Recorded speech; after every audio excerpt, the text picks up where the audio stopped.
약 5년간 만나며 결혼 준비까지 하던 남자친구가 몇 주 전 느닷없이 다른 여자와 결혼을 했습니다.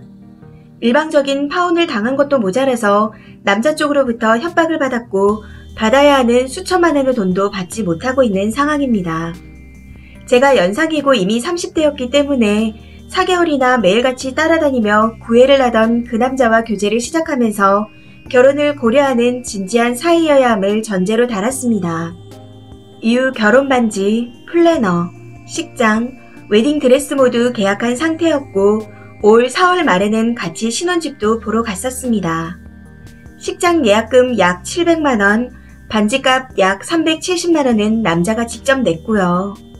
지난 5년간 이 남자는 저에게 조금도 변함없이 지극정성이었습니다. 꽃다발을 만들어서 주고 손편지도 써서 주고 5분 거리인데도 항상 집 앞에 데리러 왔습니다. 그리고 제가 친구들을 만나고 있으면 와서 친구들까지 각자 집 앞에 태워다 줬어요. 제가 늦은 시간까지 야근을 해도 내가 자기의 운전기사잖아요 하면서 회사 앞에 찾아와서 기다리던 정말 따뜻하고 다정한 남자친구였죠.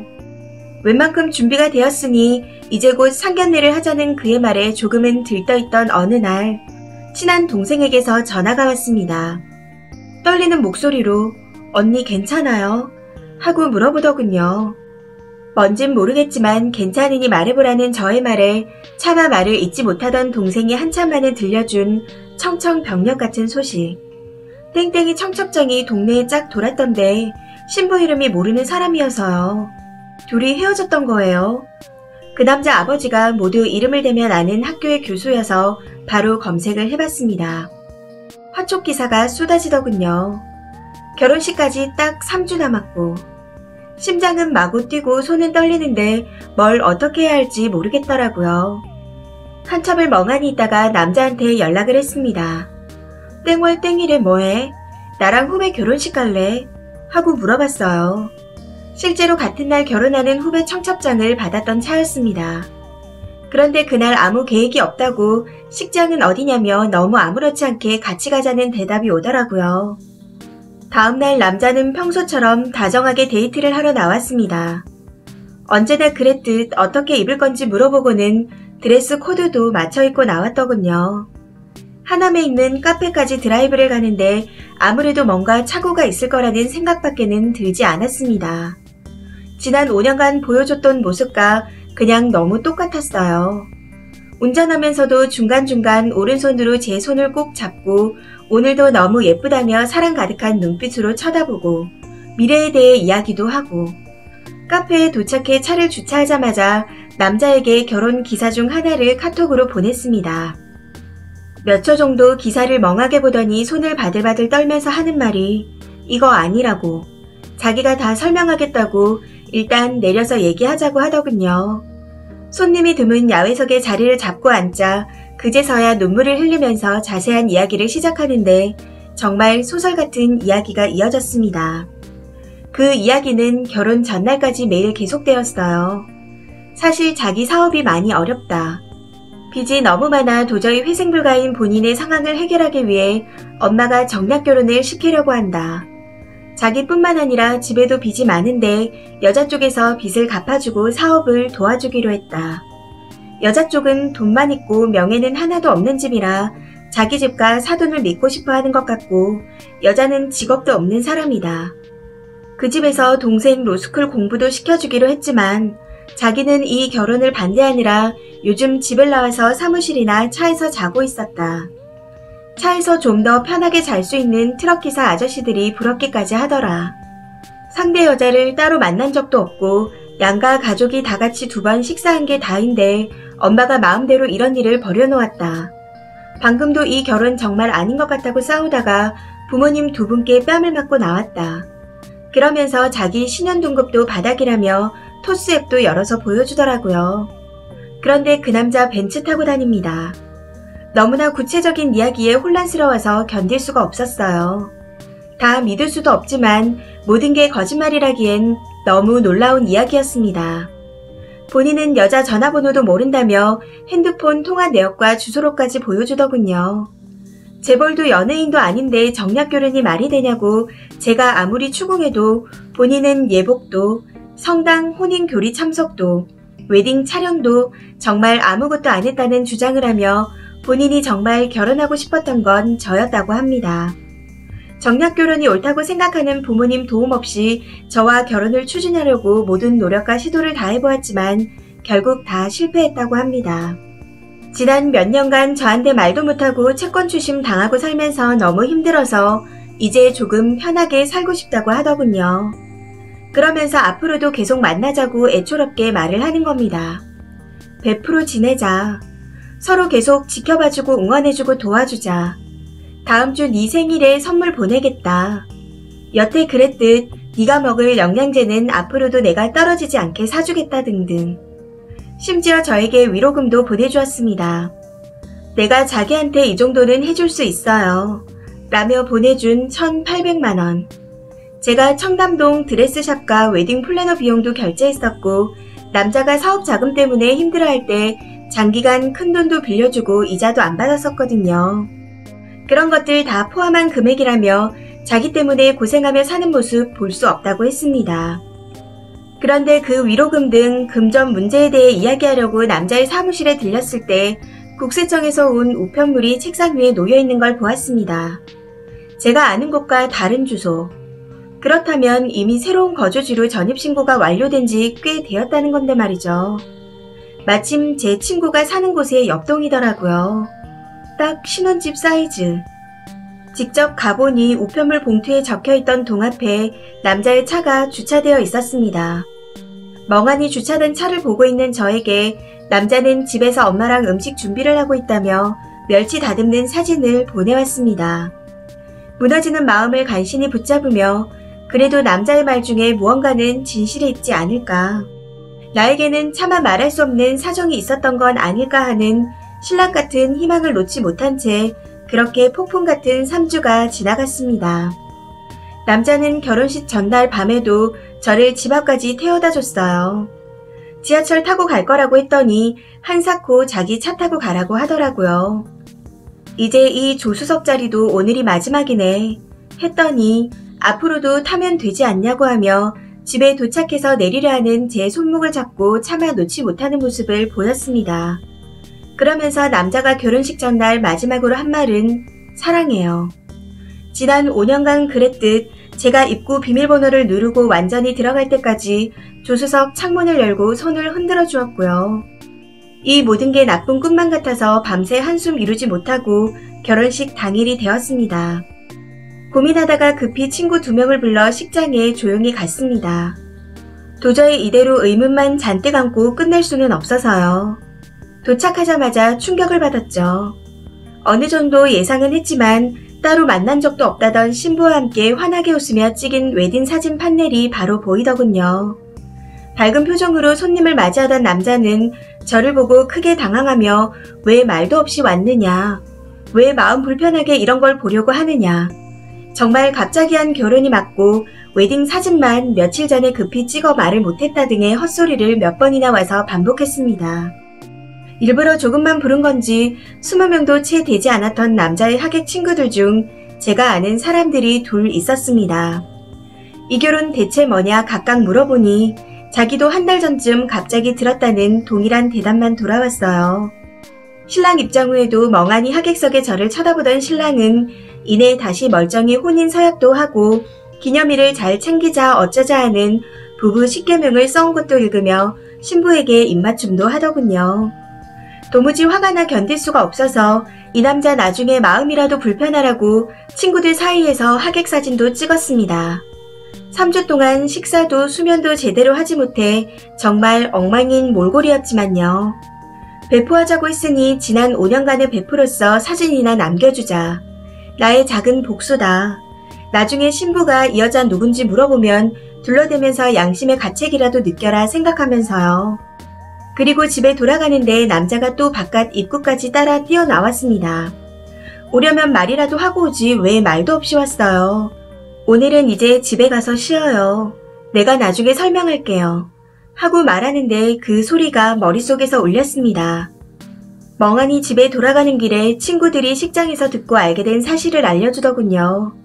정략 결혼은 새빨간 거짓말이었고 3년 연애하고 결혼한 거였답니다.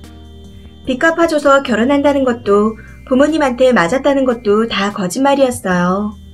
주변 모두가 다 알게 헌신적이었던 연인의 기간 중 3년간 양다리였습니다. 이게 어떻게 가능한 거죠? 도대체 어떻게 해야 하나 짧은 시간 동안 미친 듯이 고민하다가 다시 식장으로 돌아갔습니다. 연락하겠다는 남자의 말이 마구 맴돌아서 안 되겠더라고요. 지금 신부에게 알리지 않고 나중에 연락 잘못 받으면 상간녀로 물릴까 걱정도 되고 이런 상황이 너무 억울하기도 하고 또 신부도 알아야 할 문제임이 분명했으니까요. 하객들이 다 돌아갈 때까지 기다렸다가 직계가족만 있을 때 조용히 신부에게 가서 제 명함을 주며 신랑과 5년간 사귀어왔던 사람이라고 말했습니다. 그리고 더 자세히는 말 못하고 남자 쪽 가족한테 이끌려 밖으로 나갔습니다. 남자 어머니는 저랑 헤어진 걸로 알고 있었다며 가족들도 얼마 전 아들한테 이 결혼을 통보받아서 갑작스러웠다고 하더라고요. 그 와중에 하시는 말씀이 너도 왜 남자를 그렇게까지 믿었냐. 이제 남자 보는 눈 좀 키워서 좋은 사람을 만나라. 이래서 동네에서 연애를 하면 여자가 손해인 거다. 사람들이 다 알지 않냐 등등 중간중간 아들 욕과 함께 저에게 미안하다고 하시는데 전혀 진심이 느껴지지 않았습니다. 그날 오후 같이 갔던 친구들이 인별의 결혼식장이 태그된 신부의 사진이 올라와 있다고 알려주더군요. 저보다도 더 화가 나서 어쩔 줄 몰라 하며 울던 고마운 친구들이었습니다. 신부도 피해자라는 생각에 친구 신청을 보냈죠. 그리고 무엇보다도 제가 이상한 사람이 아니라는 걸 꼭 알려주고 싶었습니다. 그리고 다음날 이른 아침 신랑 어머니한테서 협박 전화가 왔습니다. 내가 밤새 아들에게 들어보니 우리 아들은 순진해서 너를 못 끊어낸 죄밖에 없다. 이건 네가 집착이 심한 거다. 사랑하는 사람이 결혼을 한다면 행복을 빌어줘야지 왜 신부한테 컨택을 하느냐. 예수님은 인류를 위해 목숨을 버리고 희생했는데 너는 왜 신앙이 있다는 아이가 그런 사랑을 실천하지 않느냐. 우리 집이 어떤 집안인 줄 아냐. 어제 식장에 변호사가 몇 명이나 왔는 줄 아느냐. 우리가 어젯밤 내내 회의를 해서 상황 수습을 해놓았는데 네가 이러면 어떻게 하라는 말이냐며 화를 내더군요. 들어보니 저를 미친 여자로 만들고 신랑 가족이 단체로 신부를 속였다는 말이었습니다. 그리고 신부와 잠시 인별 친구가 되었습니다. 모든 퍼즐이 맞춰지더군요. 제 해외 출장 날짜에 맞춰서 그 여자분과 여행을 가고 투자사와 미팅을 한다고 하고 그 여자분과 식사를 하고 급한 업무 좀 보고 가겠다고 하고선 그 여자분과 있다가 저 만나러 오고 그 와중에 같이 꼭 해보고 싶다며 직접 동네 텃밭을 분양받아와 저와 바질 키우고 깻잎 키우고 신부도 제 게시물들을 보고 상황을 대강 파악했는지 전화달라고 본인 번호를 DM으로 보내왔습니다. 그간의 상황들에 대해 조금 대화를 한 후 제가 신랑 쪽의 협박 때문에 망설여진다. 사실 당신을 만나도 나는 얻을 것이 많지 않다.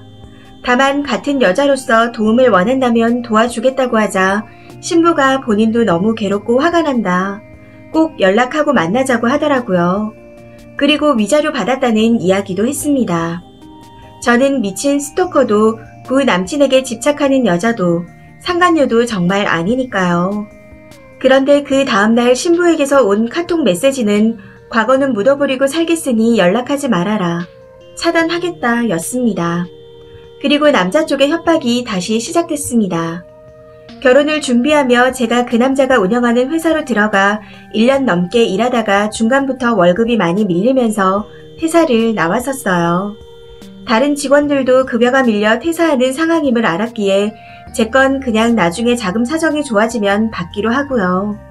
그 밀린 임금을 한 번에 모두 줄 테니 다시는 이 얘기를 누구에게도 언급하지 않겠다는 각서를 쓰라며 안 그러면 법적 대응을 하겠다고 하더군요. 명예훼손으로 고소하겠다고.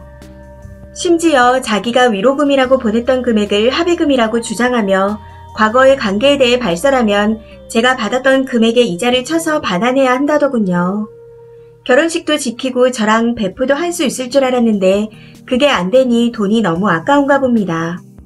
그래서 제가 그럼 그 돈 다시 돌려주고 나는 정식으로 약혼 파기 위자료 청구 소송하겠다. 내가 승소할 텐데 그럼 양측 변호사비까지 내가 물어야 하는 거다 하니 아무런 대답이 없었습니다. 이후 여태까지 제대로 된 사과도 받지 못하고 3천만 원이 넘게 밀린 임금과 퇴직금도 받지 못하고 있는 상태입니다. 몇 번이나 합의 기회를 주었지만 남자 쪽의 적반하장 태도는 변함이 없었고 노동청에 진정을 넣어 놓긴 했지만 사업주가 너무 심하게 비협조적이라 해결까지 얼마간 시간이 걸릴지 알 수 없는 상황입니다. 길면 몇 년이 걸릴 수도 있다고 하네요. 심지어 남자는 저를 진심으로 좋아했다며 어떻게 이렇게 상처를 줄 수가 있냐고 따지더군요. 계획적으로 자기를 더 힘들게 만들려고 결혼식 다 끝나고 신부에게 알린 걸 아니냐며 차라리 진작에 결혼을 깨버리지 그랬어요. 하고 말하는 겁니다. 아니 모바일 청첩장에 신부 번호도 양가 부모 번호도 안 넣고 일부러 딱 신랑 번호만 넣었던데 제가 식전에 어떻게 신부에게 연락을 하나요?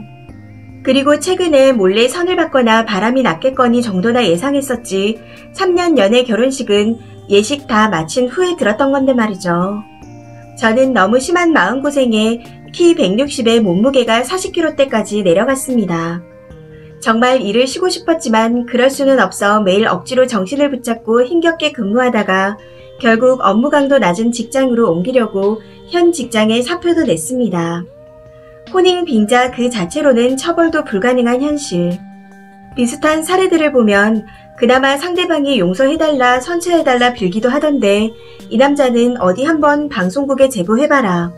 가서 고소해봐라 따위의 말을 하며 왜 앞으로 나가지 못하고 과거에 매여있냐며 화를 내네요.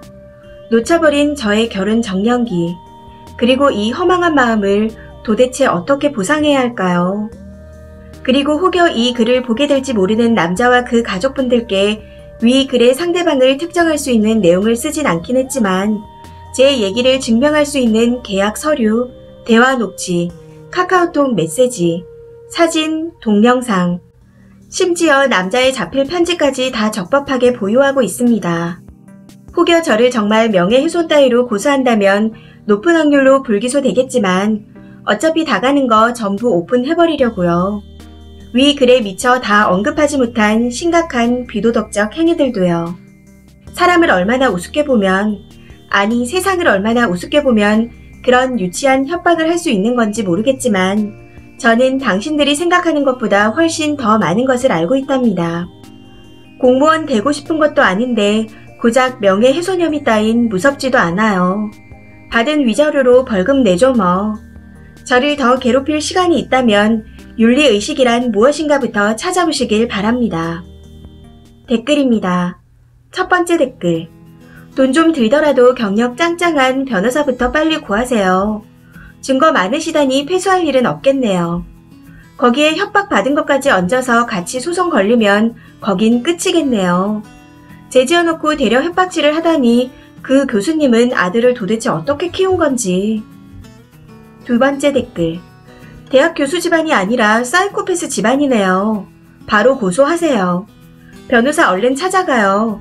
경력 확실한 변호사로요. 세 번째 댓글. 그쪽 부부도 아마 지옥일 거예요. 그 여자는 이미 결혼식까지 끝낸 거 그냥 잊고 살자 이거겠지만 절대 못 잊어요.